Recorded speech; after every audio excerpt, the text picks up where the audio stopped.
always reason for concern, but candles do sometimes make funny noises. I'm actually hoping to buy one of those candles that has the special wick that makes a crackling sound. I love those. I haven't had one in quite some time now.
ice skating, the announcer boomed.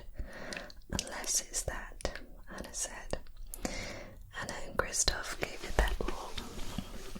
Christoph managed a little jump, and Anna only fell down 9 times. They didn't win, but they had a lot of fun trying. That night at dinner, Anna, Elsa, and Christoph discussed the ice games. With Elsa's first place finish and Christoph and me coming in third in the ice skating, Anna said, "We actually stand a chance of winning the ice games. All we have to do is win the big toboggan race tomorrow," Christoph agreed. "Good luck," Anna heard a small voice behind her say. She turned around to see a little girl from Arundel. "Thank you," Anna replied with a smile. "Good luck to you too." As the sun rose the next morning, Anna, Elsa, and Christoph piled into their toboggan. It was time for the last event. The trio rocketed down the slope with the rest of the racers. Soon they had pulled ahead of the pack. Anna, Elsa, and Christoph were almost at the finish line when another toboggan passed them. It was moving so fast they couldn't even see who was inside. The toboggan streaked down the slope and across the finish line. It was a group of children from Arundel. "We won, we won," the kids yelled, hugging each other and jumping up and down.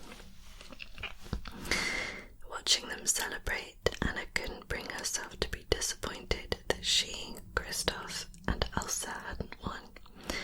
"I'm sorry we didn't come in first," Christoph said later. Christoph grinned. "Don't be. I finally got to compete in the ice games, and I think it's great that they won. Having friends you can count on is really important when you're a kid." Anna hugged Christoph. "Having friends you can count on is really important forever, and I have the best friends of all." So cute. I was also thinking, I know we're not in February, but it might be quite nice to